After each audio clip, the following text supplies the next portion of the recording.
Início aqui, começando agora. Eu sou Ana Beatriz, a gente vai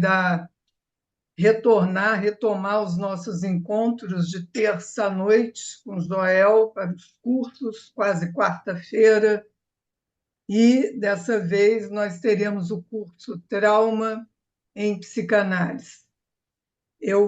Gostaria de avisar que eu vou dividir essa mediação do curso com o Éden Alves. Hoje eu vou estar por aqui, semana que vem é o Éden, e assim a gente vai alternando. Eu gostaria de dar alguns avisos, já está no chat, de qualquer forma, é que todos mantenham os microfones fechados, e ao final da explanação do Joel, nós vamos ter um tempo para ele responder as perguntas que vocês já podem ir colocando no chat à medida que elas forem surgindo. Então, vamos lá, Joel. Bem, boa noite a todos. Antes de mais nada, eu queria agradecer ao EBEP, né, a oportunidade de oferecer mais esse mini curso, né? Tem uma duração de 2 meses, uma frequência de uma vez por semana, né? É um mini curso, propriamente dito, né? Não é um curso com uma duração de 6 meses, um semestre, né? E o tema que a gente escolheu, né? É o tema do trauma em psicanálise, né? Esse tema foi pensado, por que eu proporia, depois de, no semestre passado, a gente ter tido um curso sobre guerra e política em psicanálise, né? Onde a gente articulou não apenas a problemática da guerra e da política do CUR, né? Mas também a guerra e política em psicanálise, né? E toda a articulação que isso teve, né? O impacto que isso teve, ou melhor dizendo, né? O signo que isso era, né? De toda uma transformação ocorrida na história do movimento psicanalítico internacional, né? E, ao mesmo tempo, esboçando certas particularidades da história da psicanálise no Brasil, né? Provavelmente dito, né? Então, eu achei bom, exatamente por conta disso que foi aberto no semestre passado, né, de retomar essa discussão num outro patamar em torno da questão do trauma em psicanálise, né? Evidentemente que o interesse nesse tema de trauma em psicanálise ele é um interesse faz parte da história da psicanálise, né? Eu acho que a psicanálise começou com a questão do traumático, e a questão do traumático retorna frequentemente na história da psicanálise, né? De forma que a gente pode dizer que há uma espécie de equação, né? Entre psicanálise e a questão do trauma, né? Então, acho que o trauma é uma questão da ordem do dia, né? Como ele era uma questão da ordem do dia na emergência da psicanálise, né? Então a gente está diante de um par indissociável, né? Trauma e psicanálise, né? E dentro da ementa que eu propus para vocês, desse curso, né? O que eu dizia lá é que nós iríamos propor, né? Uma retomada genealógica, né? é, de alguns momentos cruciais dessa história da psicanálise articulada com a questão do trauma, né? Se inicia propriamente com Freud, né? E é retomada por Freud em 1995, né? 96. Ela é suspensa em seguida pelo Freud, mas ela é retomada pelo Freud nos anos 20, né? Através do além do princípio do prazer, mas numa concepção completamente diferente do trauma que tinha sido a concepção inicial, né? Estou dizendo só de que levantando problemas que a gente vai retomar ao longo do curso, né? E nesse contexto também dos anos 20, anos 20 e 30, a gente vai ter também a entrada, né, do Ferenczi, que vai também retomar a discussão do trauma e vai retomar mesmo a proposição inicial do Freud, né, do trauma ligado à experiência da sedução, à sua maneira, né, e ele vai inovar também, né, nas suas proposições clínicas, né, na medida em que ele vai dar uma amplidão, né, àquilo que estava presente já na proposta inicial do Freud, que é a questão que hoje nós falamos na nossa contemporaneidade, que é a questão do abuso, né? Quer dizer, tem uma questão do abuso, né, que é ligado fundamentalmente à hierarquia, às hierarquias verticais cada vez mais violentas da sociedade contemporânea, né, que de certa maneira marcaram o século XX, né, eles vão estar como as condições de possibilidade onde a questão do traumático vai florescer, né? Então, acho que a questão do abuso, que é uma questão contemporânea, né, ligado ao campo tanto do abuso moral, né, como se diz, como a questão do abuso sexual, né, também, né, seja contra as crianças, sobre a forma da pedofilia, né, seja sobre as mulheres, né, sobre a forma do estupro feminino, sobre a forma da sobre a forma do feminicídio, né, que está colocado, né, e que a gente assiste no Brasil hoje toda uma série de variações em torno desse feminino que aparece, por exemplo, na subrepresentação das mulheres no Congresso Nacional, ou nas prefeituras, ou na Câmara dos Vereadores, como existe um boicote dos homens às mulheres em relação aos partidos darem apoio às suas candidatas mulheres, ao invés de só privilegiar os candidatos homens, né? Tudo isso, né, atualiza exatamente esse debate que já está naturalizado da questão do abuso, né? Então, eu acho que essa concepção psicanalítica do abuso ela é fundamental para nós não perdermos de vista, né? Tanto na forma como Freud introduziu o trauma na psicanálise no final do século XIX, como ele foi retomado pelo Ferenczi no final dos anos, durante os anos 20, melhor dizendo, né? E vai dar a isso uma teorização bastante importante, né?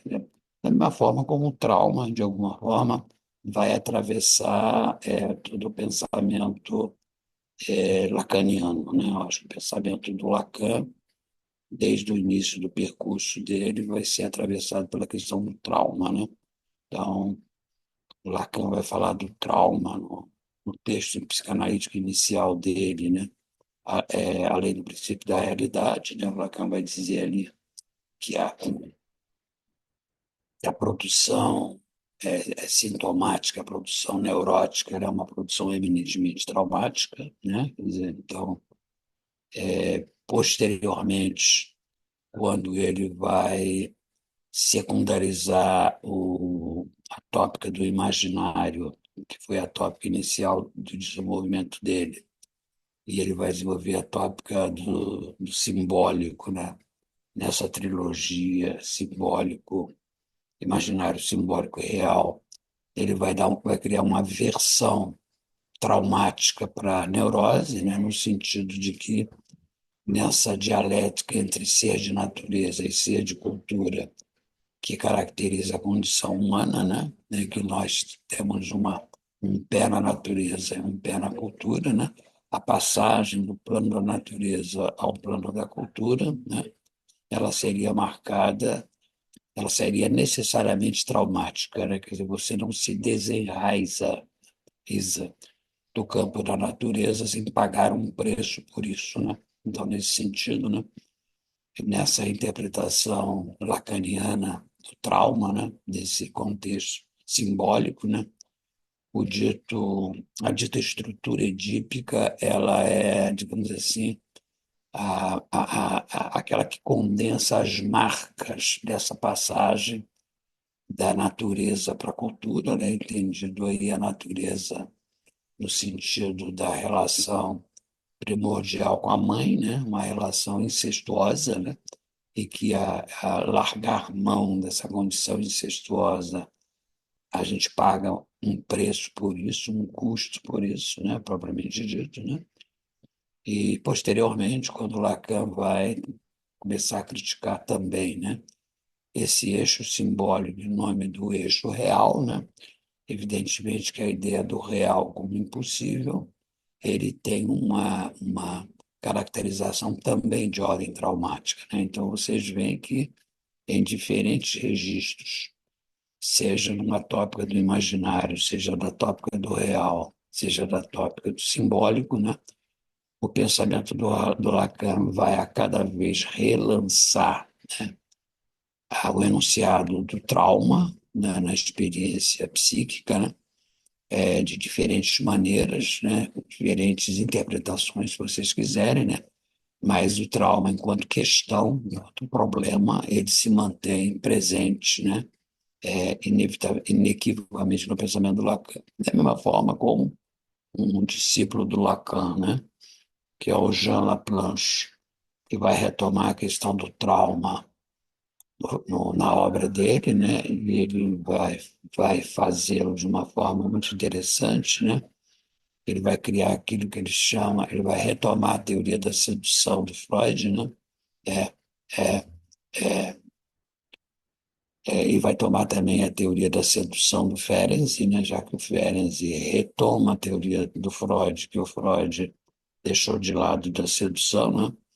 Mas aí o Laplanche, de uma forma de articular a leitura do Freud com a leitura do Ferenczi, né, ele vai propor dar um passo a mais, que é o que ele vai chamar de uma teoria da sedução generalizada. E essa teoria da sedução generalizada é uma leitura também do traumático, do trauma em psicanálise, né, na medida em que a mãe, como erogeneizante do corpo infantil, né, propriamente dito, né, ela vai efetivamente provocar, né, uma experiência traumática, né, que estaria na base da própria pulsionalidade psíquica propriamente dita, né, na medida que, da mesma forma como o trauma, a pulsão é um corpo estranho, né, dentro da psique, né, e esse corpo estranho ele é introduzido, né,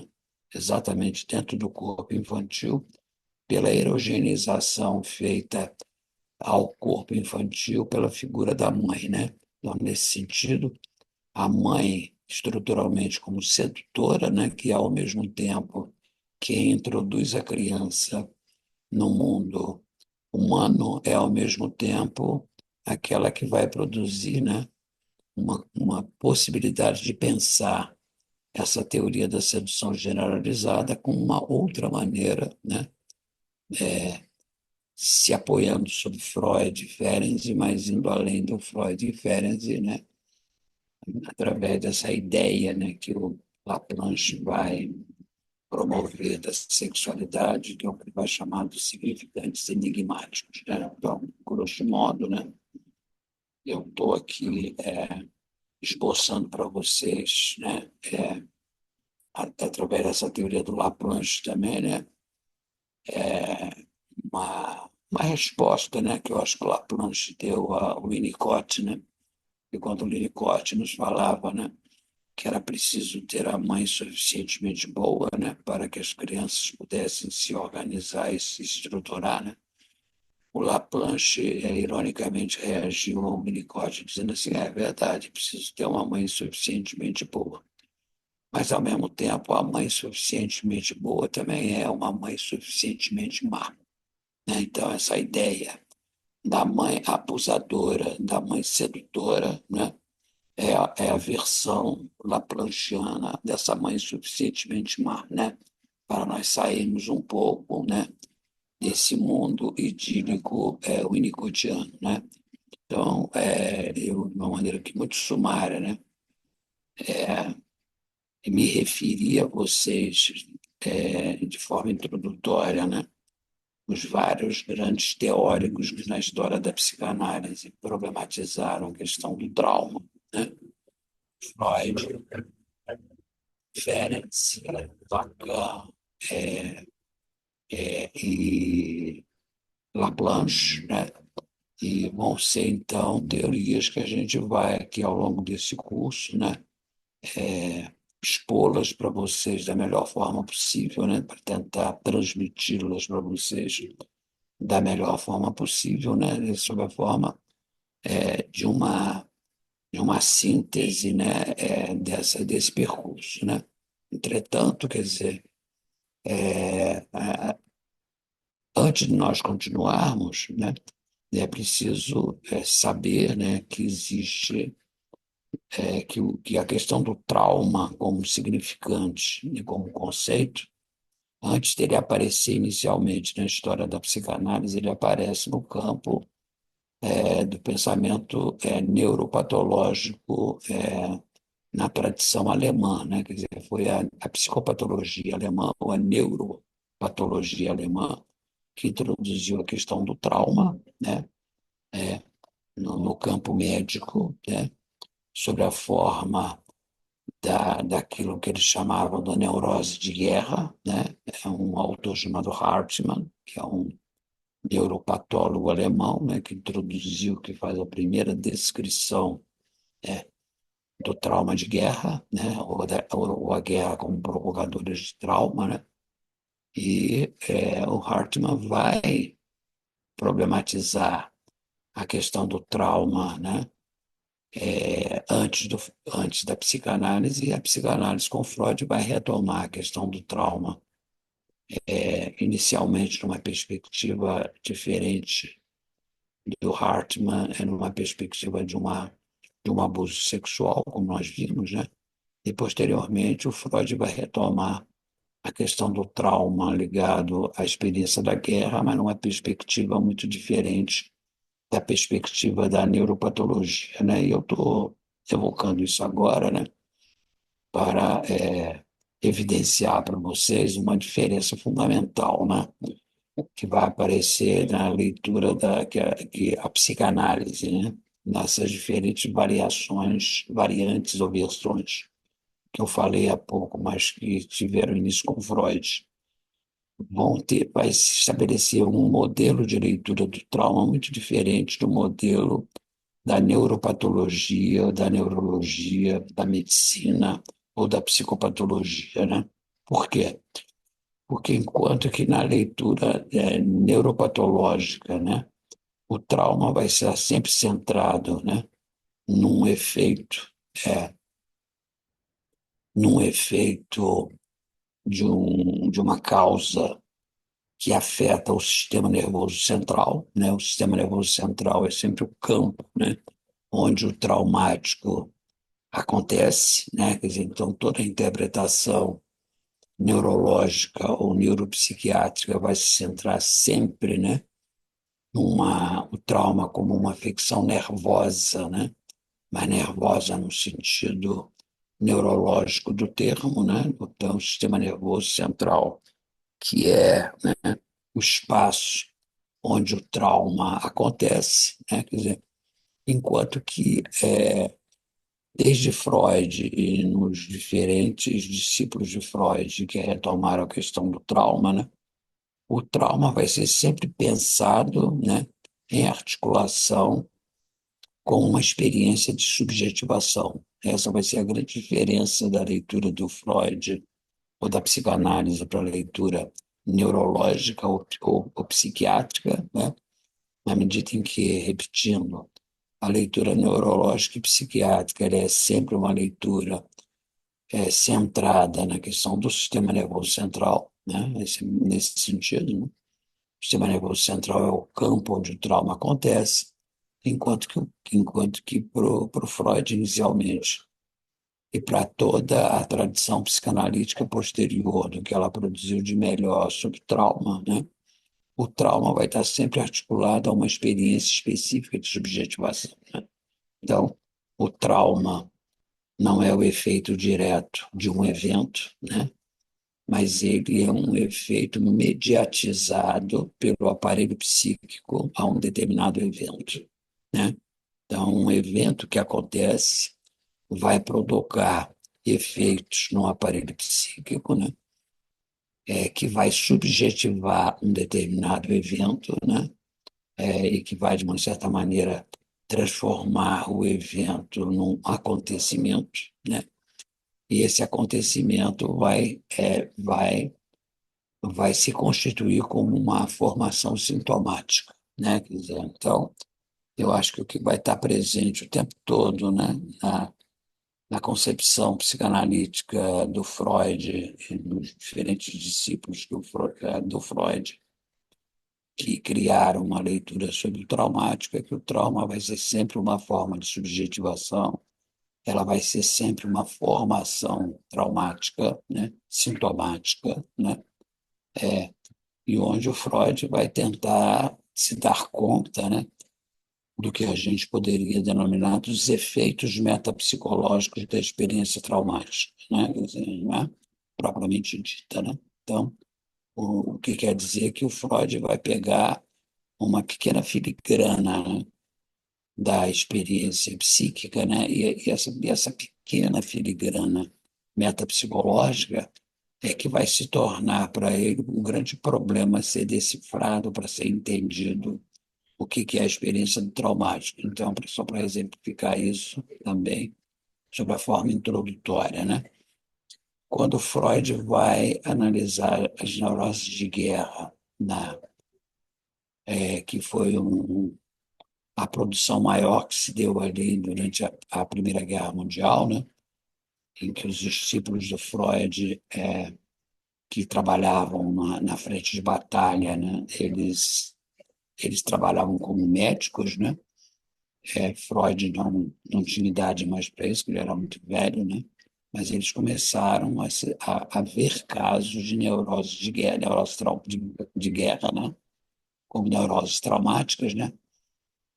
E o Freud vai, então, perceber uma filigrana metapsicológica que vai ter um alcance de retransformação radical da teoria psicanalítica, né? Que é aquilo que o Freud chama dos sonhos presentes na neurose traumática de guerra, né? Então, o Freud vai ficar atento a quê? A que os sujeitos que vivem num traumatismo de guerra, né, é que eles repetem aquele traumatismo em sonho de uma forma repetitiva, né? Então, o que chama a atenção do Freud, né, é nada mais, nada menos, né, do que uma formação psíquica, que é o sonho, né? Segundo, um sonho que se repete. E terceiro, um sonho que se apresenta sob a forma de uma experiência dolorosa, né? E de forma que esse sonho aí que eu estou descrevendo agora com o Freud, ele é propriamente denominado de um pesadelo, né? Que as pessoas acometidas de neuroses traumáticas vão ter, né? Então, nesse sentido, né, o, o problema do Freud é que quando ele se vê diante de que o sujeito sonha pesadelos sobre a forma de experiências de dor, isso contraria toda a teoria dos sonhos que ele escreveu em 1900 na interpretação dos sonhos. Então, um grande problema do Freud, né, é, é que as neuroses de guerra e as neuroses traumáticas vão colocar para ele é que através de um sonho repetitivo que evidencia uma experiência de dor, né, o grande paradigma da psicanálise, que era o sonho como realização de desejo, né, é colocado, é desconstruído, né? Então, eu estou dando um pequeno exemplo, a gente vai retomar, evidentemente, isso ao longo do curso, né? Para mostrar não só como a leitura do trauma como uma formação sintomática, né? Como uma forma de subjetivação, né? Ela vai se dar em torno de pequenas filigranas, né? Que caracterizam a experiência psíquica, né? E que essas pequenas modulações, propriamente dito, né, vão ser aquilo que vão interessar Freud, né? Então, Freud está muito distante de pensar no impacto de um evento sobre o sistema nervoso central, em suma, né? Então, só para mostrar como a gente tem aqui um divisor de águas bastante importante, né, entre a leitura da tradição da neuropatologia ou da psicopatologia sobre os traumatismos, né, o traumatismo de guerra, né, e a leitura psicanalítica provavelmente dita, que vai tentar elucidar, né, como é que o trauma produz uma forma de subjetivação e uma formação sintomática que vai caber à experiência psicanalítica ter que elucidá-la, né, num primeiro momento, né, e uma elucidação que visa que você possa dissolver ou ter a expectativa de dissolver aquela experiência, né, a curto, médio ou longo prazo, né? Então isto é, essa perspectiva abre uma perspectiva também terapêutica, propriamente dita, né? Então, acho que isso define já uma pequena especificidade, que é uma grande especificidade da leitura psicanalítica diante da experiência da neuropatologia, né? Em relação ao trauma, né? Eu acho que isso é isso que vai caracterizar a especificidade da leitura psicanalítica do trauma, como a gente vai ver aqui, né? E, além do mais, né, como retomando, né, um pressuposto do curso que eu dei no primeiro semestre, né, onde eu tentei mostrar, né, que existia uma grande problemática que atravessava o pensamento do Freud, né, que era a problemática do mal-estar, né? Eu enfatizei isso bastante no curso que eu dei no semestre passado, né? Os que estavam presentes devem se lembrar disso, né? Então, a problemática do mal-estar, ou o problema do mal-estar, era um problema central que atravessava o pensamento do Freud, né? E que, ao mesmo tempo, balizava, né? A ideia de que, de que a psicanálise não era só um pensamento individual, uma psicologia individual, mas era também uma psicologia coletiva, né? Quer dizer, então, a questão do mal-estar é aquilo que faz essa espécie de amálgama entre o plano da singularidade subjetiva e o plano de uma formação social, né? No sentido de que a psicanálise é uma psicologia social, uma psicologia social ou uma psicologia coletiva, né? Então, a questão do mal-estar é uma questão central e eu levantei na aula passada, no curso passado, a ideia de que a questão do mal-estar atravessa transversalmente o pensamento do Freud, né? Então, Freud vai ter uma primeira formulação sobre o mal-estar em 1908, né? Intitulada A Moral Sexual Civilizada e a Doença Nervosa dos Tempos Modernos, onde Freud vai pensar, né, a questão da sexualidade, né, como fonte do mal-estar, né?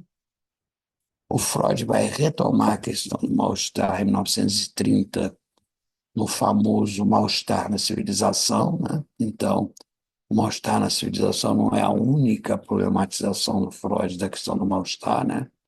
É a mais conhecida ou a mais importante, né? De forma que se a primeira concepção do mal-estar ela está ligada à questão da sexualidade, né? A segunda concepção do mal-estar de Freud, desenvolvida em 1930, é a questão da pulsão de morte, né? E a questão do superego, né? O supereu, né? Supereu e pulsão de morte são os grandes agenciadores, né, da questão do mal-estar, né? Nesse segundo contexto do pensamento do Freud, né? Então, eu acho que essa questão do mal-estar, a rigor, né, ela baliza em parte, né, uma parcela da concepção das duas leituras do Freud do trauma e também a leitura do Ferenczi do trauma, né, que vão estar marcadas, né, por esses registros diferentes do mal-estar, né? E eu tentei também dizer, junto de que o problema do mal-estar é aquilo que faz a articulação entre a leitura da singularidade psíquica e a leitura do laço social, né? No sentido de que o Freud falou na psicologia das massas, né? De que a psicanálise é uma leitura do psíquico no plano individual e coletivo, né? De forma que eu sugeri para vocês que todos os textos de cultura do Freud, né? Eles sempre se desenvolveram inscritos num registro determinado do mal-estar, tá? Então, o que eu vou querer propor para vocês, né, é que nós estamos vivendo na atualidade, daí a atualidade da questão do traumático hoje, né? Nós estamos vivendo um novo tempo da problemática do mal-estar, né? Desde os anos 80, 90 até agora, né? O mundo contemporâneo apresenta aquilo que a gente poderia chamar do mal-estar no século XXI, né? Eu estou aqui dando um título, né, de um seminário internacional que houve semana passada na UFRJ, né, na Escola de Comunicação, né, Mal-estar no século XXI, né, do qual eu participei, né? E eu acho que essa questão do mal-estar no século XXI traz de volta exatamente a importância desse significante mal-estar, né? De forma que, além dos dois outros que eu citei, né, que foram articulados no primeiro plano pelo pensamento do Freud, no pensamento do Ferenczi, né, da moral sexual civilizada e a doença nervosa dos tempos modernos e o modelo do mal-estar na civilização, né, que nós estamos vivendo, né, final do século XX, começo do século XXI, né, até hoje, né, um novo campo do mal-estar, né? De maneira que todos esses discursos que a gente escuta hoje, né, de que nós estamos na antessala do fim do mundo, né? Tipo, nós estamos diante da possibilidade da destruição do planeta com a crise climática, né? Ou que a pandemia da Covid-19 é o prelúdio de muitas outras pandemias que vão nos assolar nos próximos anos com essa destruição na natureza e das florestas que nós fizemos, né? Que ao mesmo tempo é a condição das crises climáticas, né? Ou que o que nós vivemos esse ano, né? Através dos efeitos do clima, das manifestações climáticas extremas, né? Seja sob a forma de inundações, seja sob a forma do desaparecimento da hidratação do solo, das águas, dos rios, desaparecimento da água, né, como acontece hoje no Brasil, né? O Brasil, nesse sentido, ele deu uma tipificação clara das enchentes no Rio Grande do Sul e agora nós vivemos as secas, né? E os incêndios que se dão, né? Em todo o país, mas sobretudo no norte, nordeste, né? Em parte no sudeste também, né? E que isso tudo nos dá a sensação de que nós estamos num espaço, um mundo completamente diferente, né? E que a angústia do traumático está de volta para nós, né? Então, é esse ponto que eu estou pegando como uma manifestação disso, né? Para falar desse mal-estar no século XXI, né? Mas é preciso que a gente proponha, né, uma leitura genealógico, social e política e com incursões nas formas de subjetivação para que nós entendamos, né, essa nova construção do mal-estar, desse terceiro momento do mal-estar que se passa hoje em dia, né? O que quer dizer, portanto, que o que eu tô propondo para vocês é que os outros modelos de interpretação do mal-estar, que eu já citei, não vou me repetir, né? eles serviram, né, para a elaboração de algumas teorias sobre o trauma e psicanálise, que nós estamos agora, né, diante de novas fontes do traumático, né, novas formas do mal-estar, que ao mesmo tempo são novas formas de manifestação do traumático, né? Então, eu acho que para a gente captar, né, quais são as linhas de força e as linhas de fuga, né, dessa nova configuração no mal-estar do final do século XIX, do começo do século XX, XXI, né? Essa passagem do século XX para o século XXI, né? No século XXI, segundo a minha interpretação, ele começa com a pandemia, né, da Covid-19, né? A Covid-19 é a inauguradora do século XXI, né? Na medida em que é um acontecimento que mudou todas as nossas formas de vida, né? E que ameaçou a própria vida, né? Provavelmente dita, né? Com a morte de mais de 1 milhão de pessoas no mundo todo, né? Milhares de pessoas, né? Só no Brasil, 700 mil, nos Estados Unidos, mais de 1 milhão, né? Então, eu acho que a pandemia ela representou, né, a inauguração, provavelmente, do século XXI como um grande acontecimento, né, que transformou as formas de vida, né?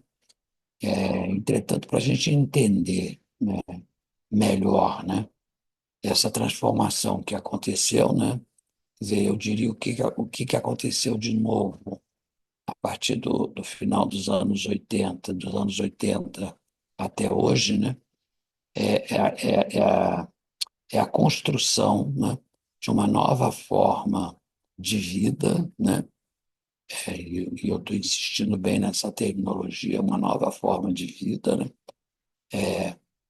representada pela construção histórica de um mundo propriamente neoliberal, né? Então, o mundo neoliberal é a nova forma de vida que foi inaugurada, né, no final do século XX, começo do século XXI, né?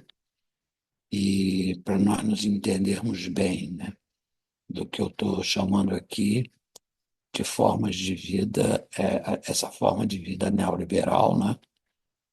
Eu queria dizer que esse neoliberalismo, né, ele não é simplesmente uma repetição do liberalismo do século XIX, né, porque o mundo moderno no século XIX começou com a criação de um mundo liberal, né, da existência de um liberalismo econômico, né, provavelmente dito, né, que marcou a sociedade do século XIX, né, com as rivalidades e as competições que elas se passavam, né? Mas o neoliberalismo ele tem diferenças fundamentais em relação ao liberalismo do século XIX. Por quê? Né? Primeiro, que enquanto que o liberalismo do século XIX era uma forma de produção econômica, né? Uma economia que queria funcionar, né, estabelecendo as forças liberais do mercado, né? Entretanto, um mundo neoliberal, né,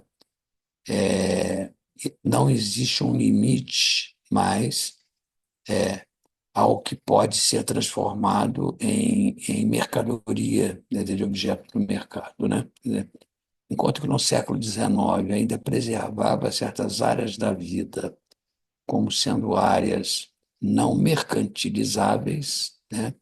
A saber, a saúde, a educação, a arte, a produção científica, tudo isso era agenciada, né, em torno do Estado, propriamente dito. O Estado organizava a saúde e a educação, né, a ciência e a arte, né, de maneira que a gente não tinha um mercado da ciência, como não tinha um mercado da arte, né, como a gente não tinha também um mercado da saúde, né, nem um mercado da educação.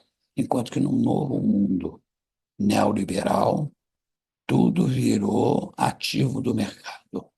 A saúde virou mercadoria, de forma que nós, em qualquer lugar do Brasil, se nós não tivermos o nosso seguro-saúde, a gente vai morrer, porque o Estado não vai nos dar aquilo que a gente precisa, apesar do SUS. O sistema escolar ele se transformou numa iniciativa inteiramente privatizada, né? Da mesma forma como existem agências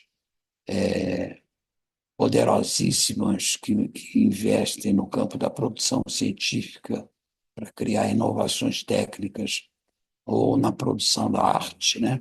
De maneira que todos esses objetos se criam mercados novos que inexistiam anteriormente, né? Então, o que quer dizer que a ordem dita neoliberal, né? Ela cria uma nova forma de vida, eu insisto. Uma nova forma de vida se cria. Essa expressão, nova forma de vida, ela é uma expressão que a gente encontra num filósofo de origem austríaca, radicado na Inglaterra, que se chama Wittgenstein, que é uma expressão muito boa, né? Forma de vida, né? Então, essa forma de vida que se organiza, né? O neoliberalismo como uma forma de vida, né? Ele não é apenas uma forma de produção econômica, né? Ao mesmo tempo, ele transforma tudo em matérias de mercado, tudo vira objeto de mercado, como eu falei, né? Ao lado disso, você tem um sócios neoliberal, da mesma forma como você tem, né, um Estado neoliberal, né?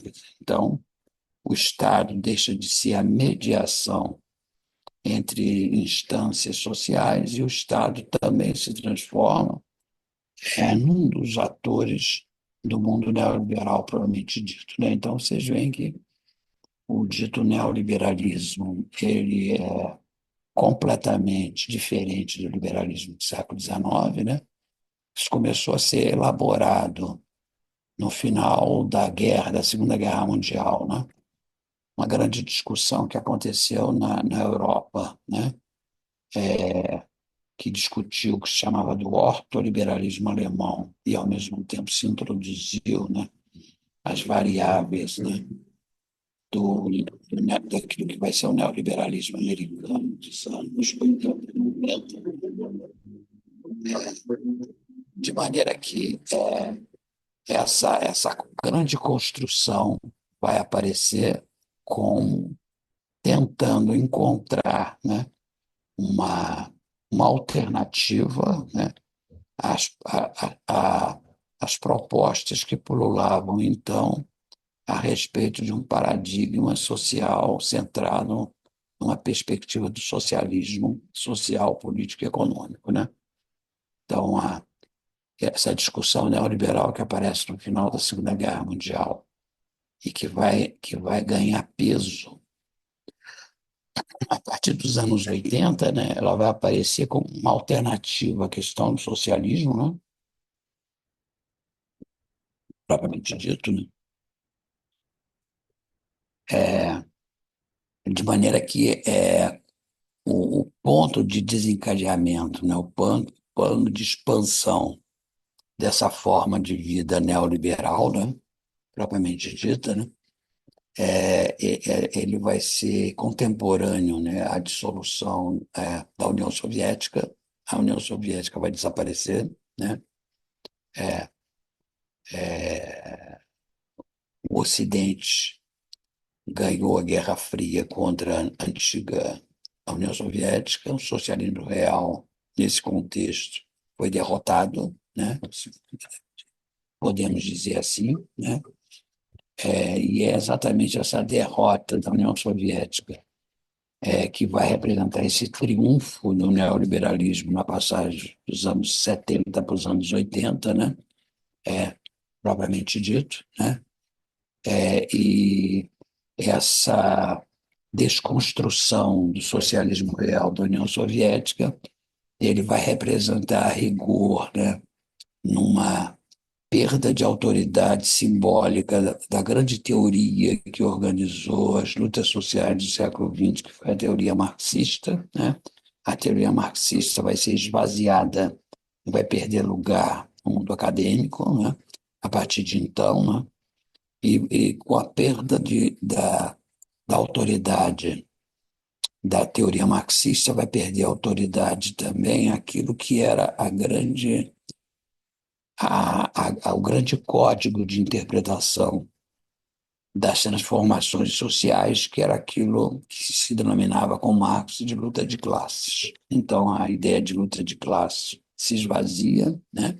A ideia da teoria marxista se esvazia, né? No mundo acadêmico, só as faculdades que têm menos valor acadêmico vão ainda se manter ligadas à teoria marxista, né? No geral, ela vai ser esvaziada, mesmo nos cursos de ciências sociais, né? E de economia, né? Então, há um esvaziamento que se dá aí, né? Agora, o que é importante para a nossa discussão, né, é que a questão da luta de classes, né, na época da hegemonia marxista e da presença do socialismo real, né, era que essa hegemonia ela se dava de que a luta de classes era o paradigma através do qual você articulava as diferentes questões ditas identitárias, né? Então, a questão da identidade de gênero, homo, heterossexual ou transexual, a questão da, da diferença masculino ou feminino, as questões ligadas à etnia ou à racialidade, né? Tudo isso era interpretado tendo a operação, o conceito de luta de classes como dominante, né? O que vai acontecer com esse enterro da luta de classe que vai marcar a vida, a atmosfera do espaço social contemporâneo, né? É que com a desarticulação da luta de classes, né, as lutas identitárias vão vir para o primeiro plano. Essa é a primeira consequência importante disso, né? E a vinda dessas lutas identitárias para o primeiro plano, né, vai representar de que há um triunfo, né, do pensamento multiculturalista de origem anglo-saxônica, mas que vai acabar tendo também repercussões no continente europeu ou no continente latino-americano, né? Então você vai ter aí, né, uma redistribuição das cartas do jogo, né, de forma que o multiculturalismo vai se colocar, né, e ao mesmo tempo com todos os impasses que isso vai criar para pensar a própria organização social e política, né? nessas, nesses confrontos identitários. Mas, de qualquer maneira, o que eu queria dizer é que uma das características que vão marcar o mundo, né, neoliberal, né, ou a forma de vida neoliberal, né, é a questão do multiculturalismo. Tá? O multiculturalismo é fundamental, né? Ele vai banhar a vida. Mas mais surpreendente ainda, que vai caracterizar o mundo neoliberal, né, é que o mundo neoliberal ele vai representar uma desconstrução da ideia de sociedade. Nós continuamos a falar que a gente vive socialmente, né? Mas a rigor a sociedade ela está em processo franco de dissolução, né? Então, os grandes cultores políticos do mundo neoliberal, que foi a primeira-ministra britânica Margaret Thatcher e o presidente americano Ronald Reagan, né, que foram os grandes arautos políticos do movimento neoliberal, né? A Margaret Thatcher dizia uma coisa muito interessante, que eu acho que elucida esse ponto que eu estou querendo transmitir para vocês aqui. Ela dizia assim: eu não sei o que é isso que se chama de sociedade. A sociedade é uma palavra opaca para mim, né? O que eu sei é que os agentes sociais se encontram no mercado para trocar bens e serviços. Então, vejam bem o que está sendo dito aqui, né? A construção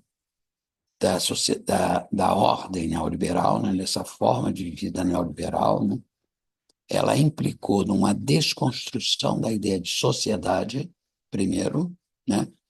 Com todas as consequências que isso tem, né? Uma das quais que mantém a ideia de sociedade, que é a ideia de solidariedade, né? Na medida em que a ideia de sociedade, etimologicamente falando, ela vem da ideia de uma associação, né? O Louis Dumont, que é um teórico do individualismo, né? Vai dizer que o individualismo, a sociedade individualista, ela é criada por uma associação de indivíduos, né? Que essa associação de indivíduos é o que cria exatamente essa ideia de sociedade, essa ideia de solidariedade social, né? Então, a ideia de solidariedade desaparece, então, com isso, você desconstrói a ideia de sociedade, né? E você cria no seu lugar a grande referência da ordem neoliberal é a ideia de mercado, né? Então, nessa desconstrução da ideia de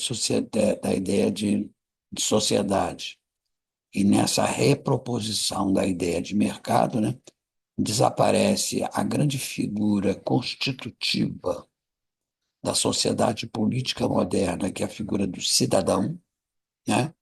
Na medida que o cidadão aparece no século XIX, a partir da Revolução Francesa, depois da Revolução Russa, né? Ou da Revolução Chinesa posteriormente, né? O cidadão, né? Era aquilo que representava, né? A associação de cidadãos, representava aquilo que no século XIX se chamava da soberania popular, né? E essa soberania popular foi aquilo que, que derrubou a soberania do rei, que era a soberania da monarquia, né? Então, a passagem da sociedade pré-moderna, da ordem pré-moderna para a ordem moderna, ela implicou na construção da soberania popular, e não da soberania do rei, né? Mas na soberania do múltiplo, né? E que essa soberania ela estava ligada fundamentalmente, né? A ideia do cidadão, né? Então, com a desconstrução da ideia de sociedade, em nome do mercado, né? Você, com isso, também dissolve o cidadão, provavelmente dito, né? Você constrói no seu lugar, né, aquilo que a gente poderia chamar da figura do consumidor. Então, a sociedade neoliberal é uma sociedade de consumidores, não é uma sociedade de cidadãos, né? Razão pela qual, como a gente está assistindo hoje no Brasil, né, a eleição se transforma num grande mercado de votos, né? Ela não é mais uma festa democrática, razão pela qual a violência, né, ela corre solta, né, e não é só no Brasil, é fora do Brasil também, né? Mas estou falando do Brasil porque a gente está aqui do lado disso, né? De forma que é, a, a, a eleição ela se transforma também, né, a ocupação de cargos públicos ela se transforma também numa mercadoria, né, provavelmente dita, né? Então, a gente está diante de uma desconstrução da ideia de sociedade para a construção da ideia de mercado, com a desconstrução da figura do cidadão, né? E, no seu lugar, a figura do consumidor, né? É, de forma que foi em função disso, né, que quando aconteceu, né, essa grande transformação que foi o fim da Guerra Fria, né, e a dissolução da União Soviética, né, os teóricos do neoliberalismo, como, por exemplo, um filósofo de origem japonesa radicada nos Estados Unidos, chamado Fukuyama, né, proclamou que nós estaríamos no fim da história, né, e que o mundo se transformaria num mercado infinito de trocas comerciais, né, que era o sonho, né, desse projeto propriamente neoliberal, né.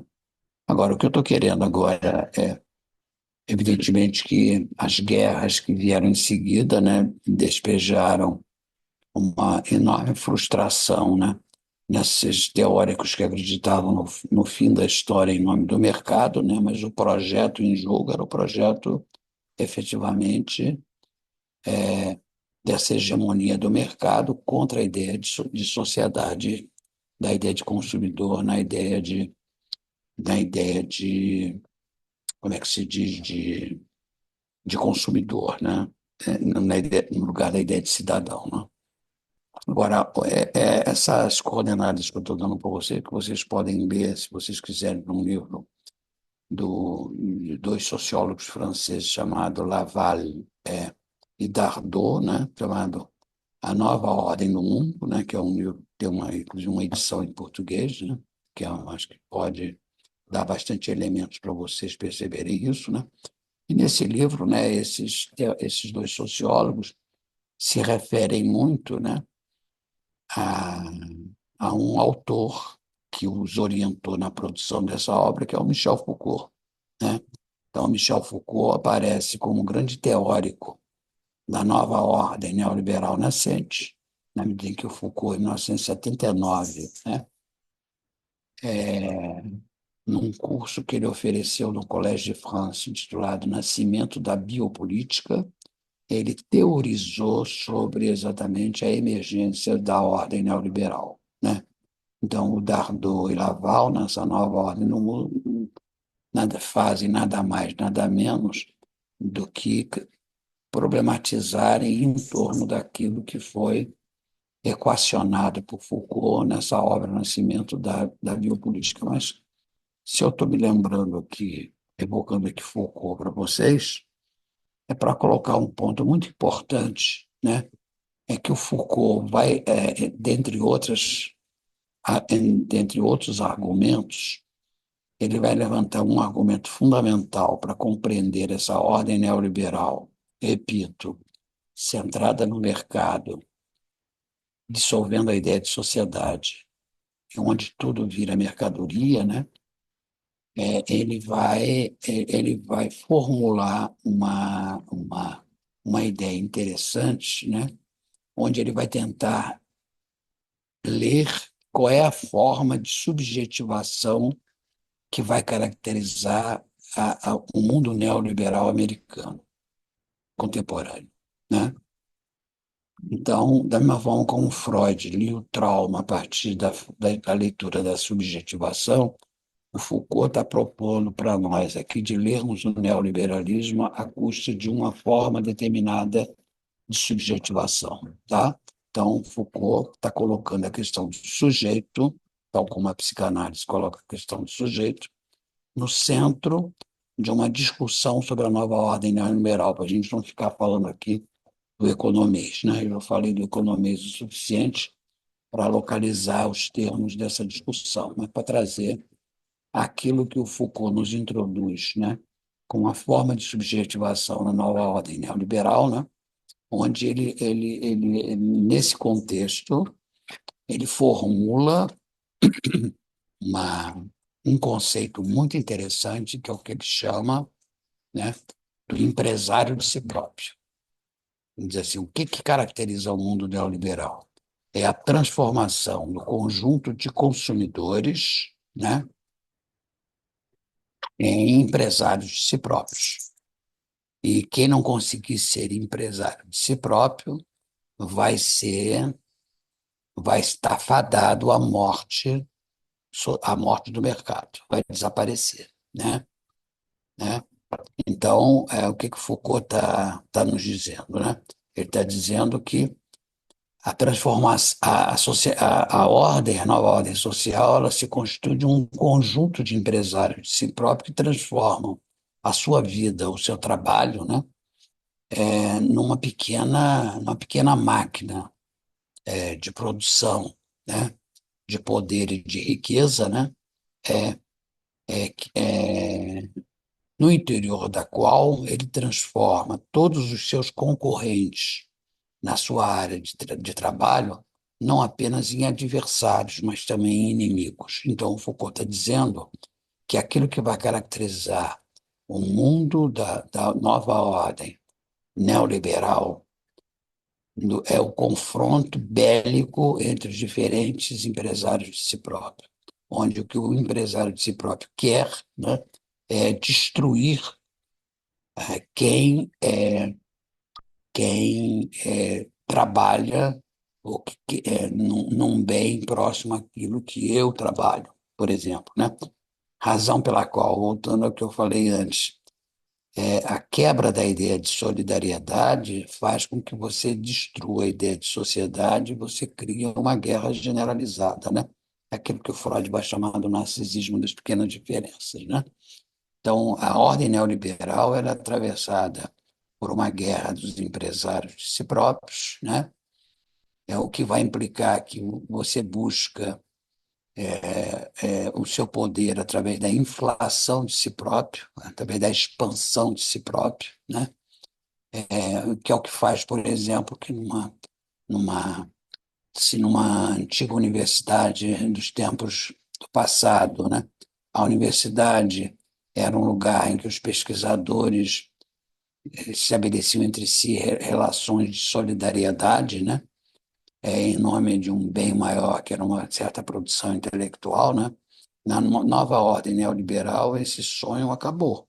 Cada um virou inimigo do colega, em nome de quem vai se apropriar dos melhores recursos para o seu empreendimento de si próprio. Vocês estão me entendendo, né? Acho, né? Estou sendo bastante claro, né? É. Então, esse empresário de si próprio, que o Foucault deu nessa época o nome de empresário de si próprio, é o que aparece hoje, em qualquer programa de televisão no Brasil, em qualquer jornal, né? De que o Brasil hoje a força de trabalho é caracterizada por quê? Não é mais que você não usa mais a palavra trabalhador, você usa a palavra empreendedor. Nós vivemos no mundo dos empreendedores. Aquilo que se estimula é os empreendedores, inclusive os críticos ao projeto político do Lula, dizem que o Lula virou um homem do passado, porque ele ainda está pensando na velha classe trabalhadora dos tempos do socialismo ou do tempo da social-democracia, que, na verdade, o que a gente vive hoje é o mundo dos empreendedores, né? E que o Lula não tem diálogo com o mundo dos empreendedores. Mas, enfim, só estou dando isso como exemplo, não estou julgando o Lula, não estou julgando, mas para mostrar como esse tipo de arrazoado de raciocínio mostra essa transformação que está em pauta, né? Evidentemente, né, para a gente caminhando para o que nos interessa, que é a questão do mal-estar no século XXI, né?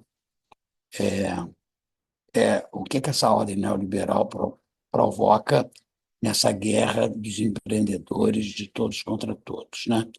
O que ela prorroga é um enorme processo, né, de precarização das condições de vida, né? Então, há um processo de precarização da vida, uma concentração de riquezas na mão de poucos e um empobrecimento amplo, geral e restrito em escala internacional, né? Então, nós vivemos um grande processo de precarização da vida, né? Do, das redes sociais, melhor dizendo, dos laços sociais, né? Nós vivemos uma grande precarização da vida, né? E essa grande precarização da vida significa o quê? Significa que, na medida em que o sujeito, né, ele perde o lugar dele como consumidor, ele deixa de existir como sujeito. Ele desaparece como sujeito, né? É aquilo que aparece na nossa linguagem contemporânea. O sujeito é cancelado, né? Ele é cancelado, né? Esse cancelamento, né, ele é o resultado dessa precarização, né? Quer dizer, então, esse processo ele foi se organizando, né? Criando a argamassa desse mundo neoliberal com esses ingredientes que eu acabei apresentando para vocês, né? De forma que com essa precarização, né, aquilo que se produziu, né, foi um esvaziamento da vitalidade, né, das formas de vida, né, que vai fazer com que, com a, que no, entre 2008 e 2008 e 2024, 2022, né, se produz uma grande transformação nas formas de sofrer do mundo moderno, do mundo pós-moderno, né, que é a transformação de que a forma mais importante de doença que foi codificada pela Organização Mundial de Saúde é a dita depressão ou a dita melancolia, né? Então, vocês veem, né? Quer dizer, a doença mais importante do mundo hoje, aquela que tem maior incidência e prevalência nas últimas décadas, é a depressão, inclusive com a interpretação da Organização Mundial de Saúde que no futuro esse incremento vai aumentar. E o que eu estou querendo propor para vocês aqui é que esse aumento das ditas depressões ele é um correlato da precarização das formas de vida. E essa precarização da forma de vida ela é o efeito da desconstrução da ideia de sociedade, de solidariedade em nome da construção da ideia do mercado e do empreendedor consumidor. Essa que é a ideia que provoca, né, um quebra generalizado das subjetividades, né, já me dei que essas subjetividades precarizadas elas vão crescentemente serem lançadas na periferia da morte social, né, propriamente dita, né? E eu diria que no mundo neoliberal qualquer um de nós pode cair na faixa desses precarizados extremos e irmos também para a morte social, quer dizer, ninguém está a salvo disso, né? Propriamente dito, né? Esse é o nosso problema, né? Propriamente dito, né? Então, essa transformação, né? Que criou a figura da melancolia e da depressão, ela significa o quê? Ela significa que os empresários, os empreendedores de si, bem-sucedidos, eles vivem psiquicamente bem, né? Mas todos aqueles que são os vencidos ou os derrotados, na sua perspectiva de poder ser um empresário de si próprio, eles vão engrossar a fileira dos vencidos. Eles vão virar os vencidos. Então, os melancólicos são os vencidos da nova ordem neoliberal. Em suma, é isso, né? Eles são os novos vencidos da nova ordem neoliberal, né? E vencidos uma vez, vencidos a sempre, quer dizer, a ordem neoliberal ela é inclemente, você não tem a possibilidade de voltar e ser reintegrado na ordem social, né? Você é abandonado à periferia e às forças do destino aniquiladoras, né? De forma que a gente vai ter também uma mudança sutil, mas muito fundamental, né? E que eu acho que a própria ideia do aumento da melancolia e da depressão já indicava, né? É que a gente se deslocou de uma forma, de uma ordem antropológica centrada no mecanismo da culpa para o mecanismo da vergonha. Enquanto que o mecanismo da culpa, desde a tradição cristã, mas também na tradição prisional moderna, acreditava que quando você fazia um crime, quando você fazia um pecado, um crime, você poderia ter um processo de ressocialização, no caso da tradição cristã pela penitência, né, propriamente dita, né, e na tradição prisional, né, onde você pagava uma pena na prisão e você era ressocializado, né?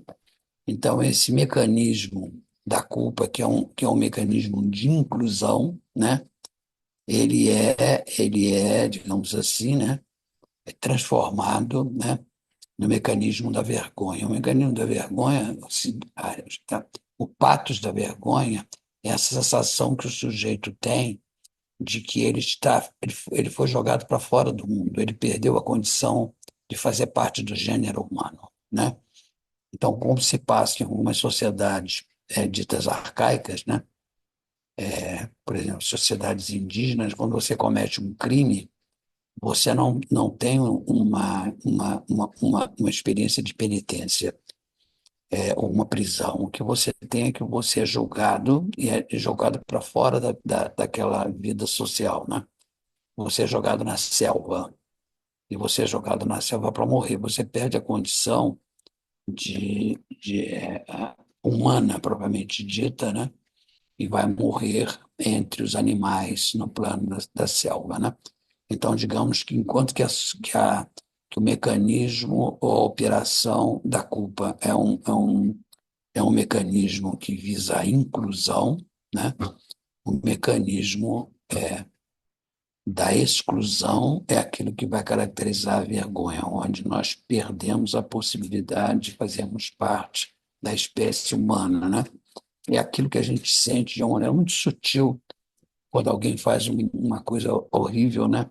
E que a gente diz assim, eu me senti vergonha daquele cara no lugar dele. Eu senti vergonha por ele. Dizer que a gente sentiu vergonha por alguém é dizer que o sujeito fez uma coisa tão imperdoável que a gente se penaliza por causa dele, né? Ele perdeu a condição humana quando ele fez aquilo. Então, essa generalização da vergonha, né, é aquilo que vai caracterizar o laço social na contemporaneidade, né, quer dizer, provavelmente dita, né, caminhando aqui para estou aqui caminhando para o fim, né? Então esse crescimento, né, da melancolia, ele na verdade, né, é a ponta do iceberg de uma transformação mais radical nas formas de mal-estar na contemporaneidade, né, e das transformações propriamente dita das formas de vida, né, de forma que, se a gente for jogar isso numa esfera geopolítica, né, a gente pode dizer qual é a grande figura que aparece como um grande sintoma da transformação do mal-estar do século XXI no plano global. É a questão dos refugiados, por exemplo, onde você tem cada vez mais pessoas que fogem das condições de catástrofes naturais, ou de guerras, ou de catástrofes sociais, ou que fogem de países onde elas não têm condições de sobrevivência, da África, da Ásia, na América Latina, em busca dos grandes centros, né, do mundo, do ponto de vista para buscar melhores condições de vida, né, que é buscar um país europeu, os Estados Unidos, né, e que eles ficam ao mesmo tempo colocados na periferia das sociedades, vivendo em campo de refugiados, que é uma nova versão de campos de concentração, né, fadados à morte. Né? Quer dizer, então, os refugiados, como párias contemporâneos, né, eles representam aquilo, né, que representaram os párias na sociedade turca, que expulsou, né, os armênios durante a Primeira Guerra Mundial, daquilo que representou os judeus aos olhos dos nazistas, junto com os ciganos na Segunda Guerra Mundial, de forma que os refugiados hoje representam esse refúgio, né, da morte social contemporânea, né, onde os sujeitos perdem qualquer tipo de possibilidade de vida, né, lançados na fronteira da morte física e da morte simbólica, né, sob a forma da morte social. Né? Então, tudo isso faz parte desse conjunto, né, que configura, né, esse mal-estar, né, no século XXI, né, o mal-estar no século XXI, que, evidentemente, como todas essas catástrofes que eu acabei de dizer, eles têm um impacto traumático, né? A gente vive exposto ao trauma, né? Mesmo nós, que no momento, né, estamos protegidos disso, poderemos sofrer esse impacto no futuro, né? Ninguém está salvaguardado disso, né? Repito, né? Então, eu acho que essa questão traumática se apresenta dessa maneira e esse conjunto de transformações subjetivantes a que eu me referi, a vergonha, né? a desconstrução da culpa, né? A explosão da vergonha, o aparecimento da precarização como forma de melancolia, né? Tudo isso, né, promove aquilo que a gente poderia usar, usando de uma categoria psicanalítica, falarmos de uma desnarcisação que opera na sociedade contemporânea, né, de maneira a se promover aquilo que um psicanalista francês, André Grim, chamava de narcisismo de morte em lugar do narcisismo de vida, né? De maneira que as formas de sofrer contemporâneas, sejam eles a melancolia, sejam eles os estados limites, tudo isso eles implicam num processo radical de desnarcisação. É nesse lugar que a experiência do traumático se localiza hoje. Tá?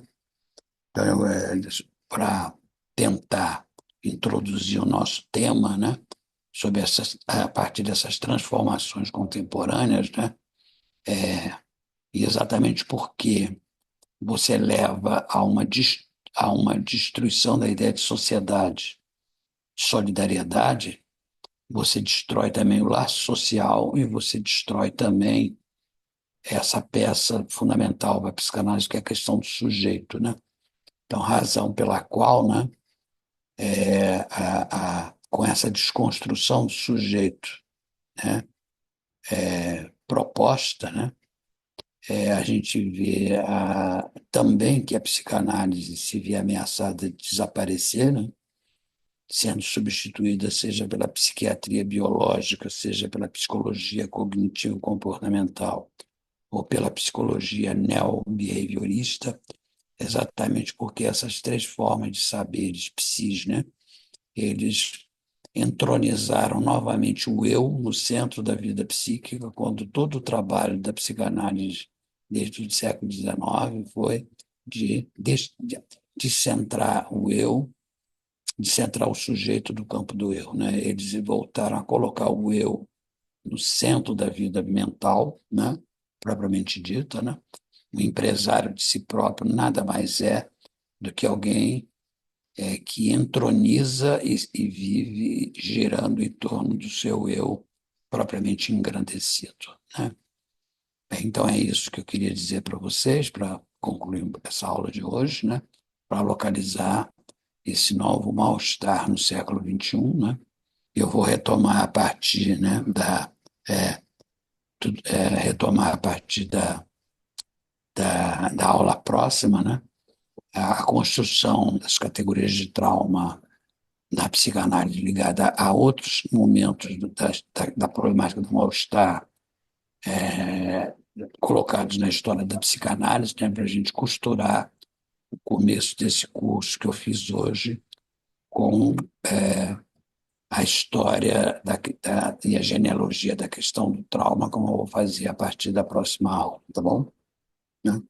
Então, dito isso, se alguém quiser fazer alguma questão, alguma pergunta, algum comentário, esteja à Joel, vontade. nós temos duas questões no chat, uma da Leila Ripoll e outra da Marcela Marques. Você quer que leia as duas juntas ou uma de cada vez? Ah, pode ler as duas, tudo bem. Pode ler as duas. Bom, a da Leila, ela coloca como você vê o futuro da psicanálise diante da forma como significante psicanálise está sendo um produto oferecido no mercado neoliberal. Além disso, como fica o campo psicanalítico diante da captura de diversos psicanalistas reconhecidos na lógica neoliberal vigente nas redes sociais? Da Marcela Marx. Boa noite, Joel. Como a psicanálise pode contribuir para a compreensão dos impactos do trauma no sujeito, considerando os efeitos das políticas neoliberais sobre o aumento da precariedade e da vulnerabilidade psíquica desses sujeitos?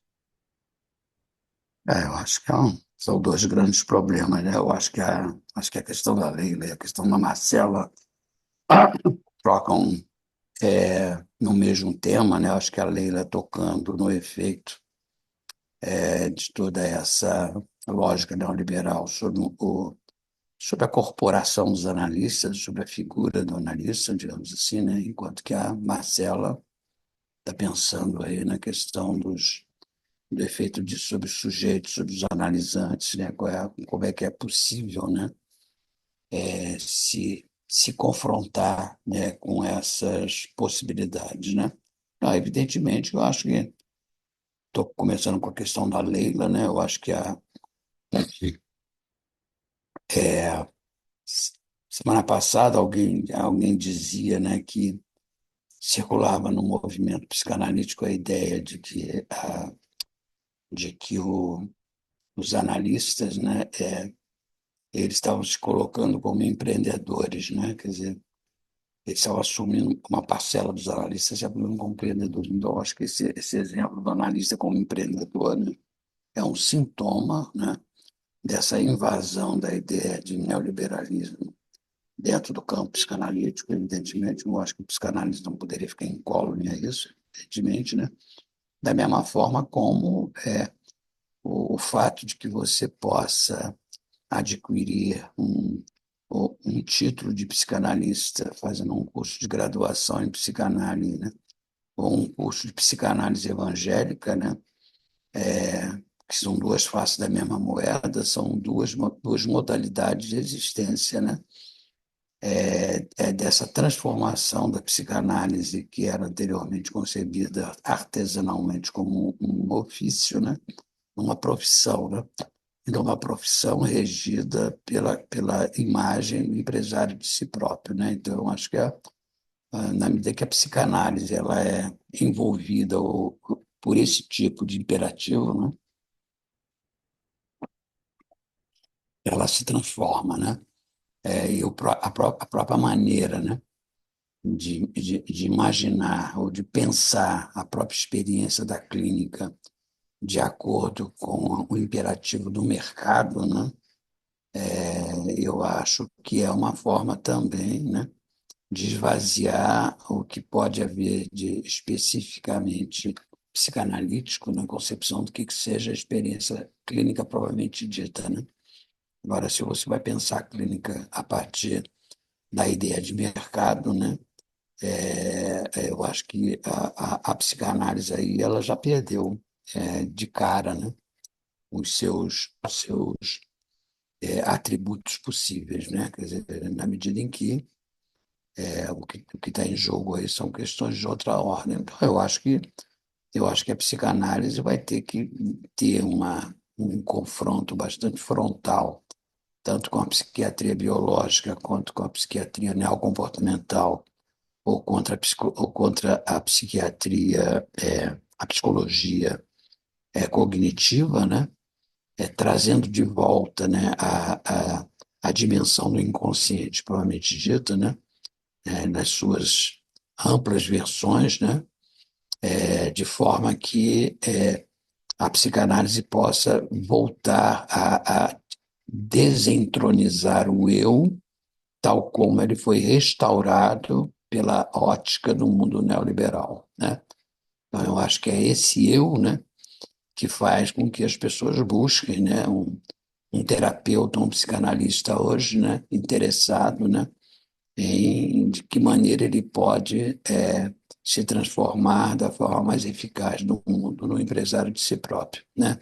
Então, eu acho que é contra essa ética ou essa ótica do eu, né, soberano que eu acho que a psicanálise vai ter que operar, né? Então, nesse sentido, né, respondendo tanto a Leila quanto a Marcelo, né, eu diria que da mesma forma como a psicanálise, historicamente, eu acho que desde os tempos do Freud, né, ela operou três descentramentos do sujeito, né, o sujeito do inconsciente em relação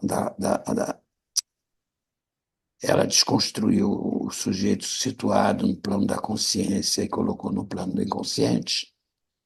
Essa foi a primeira descentramento operado pela psicanálise no tempo do Freud. No segundo momento desse descentramento, a psicanálise descentrou o sujeito do plano do eu para o plano do outro, à medida em que o sujeito ele é constituído a partir do outro, né? Isso foi a grande operação ocorrida no pensamento freudiano entre introdução ao narcisismo e o eu e o isso, né? Mas há um terceiro descentramento que a psicanálise promoveu também no tempo do Freud, que foi a ideia de que os dois primeiros descentramentos que eu acabei de falar agora, eles se operavam no plano da representação, né? Enquanto que aquilo que vai operar o terceiro descentramento operado pela psicanálise a partir de 1920, com a hipótese da pulsão de morte, e mesmo da ideia de pulsão, né? É a ideia de que o descentramento agora é do campo das representações para o campo das intensidades. Então, digamos que esses foram os três descentramentos operados ao longo da história da psicanálise com Freud, né? Eu acho que a gente está hoje diante, né, de uma repolitização da psicanálise, né? A psicanálise não pode mais se dar ao luxo de viver fora do campo político, né? Até mesmo que a gente viu aqui, cabe também restaurar a ideia de laço social, né? Cabe restaurar a ideia de solidariedade social, né? Então, tudo isso eu acho que se transforma hoje nos ingredientes de um outro descentramento a ser operado na psicanálise, né? Que é o descentramento da psicanálise para as coordenadas do espaço social, né? As condições sociais, as condições políticas, elas se tornam também constituintes do inconsciente. Então, eu acho que esse é a grande operação que a gente possa fazer para se opor, né, a essa hegemonia do eu promovida pela moral ou pela normatividade, normalização neoliberal, né? Então, acho que esse descentramento outro que a gente tem que fazer hoje, né, que vai exigir da psicanálise, né, que ela leve a sério aquela proposição do Freud, né, de que a psicanálise não é apenas uma psicologia individual, mas ela também é uma psicologia social e coletiva. E esse descentramento que está colocado, outro descentramento que está colocado hoje, né? Isso é objeto de um artigo que eu acabei de escrever que vai ser publicado, né, até o final do ano, né? Mas eu não sei se eu respondi a Leila e a Marcela, espero que sim, né? Obrigada, Joel. Super respondeu. Tá? Joel, a gente tem mais uma solicitação que é da Eurema. Ela vai fazer aqui a pergunta, eu só vou passar aqui um comentário da Leila Guimarães, que tudo Hum, isso é desolador. E a é. Eurema, então, vai apresentar a questão dela. Vai lá, Eurema. Oi, Joel. Joel, no curso anterior, acho que nas primeiras aulas do curso anterior, quando tu fizesse a passagem, né, em relação às guerras, tu falaste que as guerras de 30, lá, a Primeira e Segunda Guerra, vamos dizer, possibilitaram acordos, embora se saiba que nesse conceito tem essa ideia de diminuição de riscos. Mas isso foi possível. Agora, com toda a introdução que tu faz e o cenário de guerra que vivemos, dá para se pensar, ou é muito apressada a interpretação, que não está possível nenhuma possibilidade de acordo. Olha, eu acho que a necessidade do acordo ela é um imperativo ético ligado à sobrevivência humana e à sobrevivência do Ocidente, né, Eurema? Quer dizer, a gente não pode, a hora que a gente desistir da possibilidade de que a gente possa dialogar, né, que a gente possa falar, dialogar, desarmar os oponentes criar alternativas, a gente vai desistir da vida, né? Então, eu acho que essa possibilidade, eu acho que é a aposta que a gente faz, né? Inclusive, quando a gente propõe um curso como este, por mais desolador que seja o cenário que esteja colocado para nós, para sermos honestos intelectualmente, né? E Uhum, eticamente. Mas é isso, eu acho que é preciso relançar a possibilidade, né, do diálogo, dos acordos, né, para nós podermos retirarmos, né, essa autarquia do eu que está instalada aí por essa norma neoliberal, né? uhum, uhum. É isso, né? Né? Então, nesse Joel, sentido, olha, diga lá. oi. Não, pode terminar. Não, já terminei, já falei muito. É, a gente não tem mais nenhuma questão, não sei se mais alguém quer perguntar. Só tenho a Marcela, que agradeceu sua resposta e que você, com certeza, respondeu a ela. Alguém mais gostaria de perguntar? Então, acho que a gente pode encerrar, Joel. Ok. Tchau, pessoal. Boa noite, até segunda. Tchau. Tchau, obrigada a você, tchau. Tchau, tchau.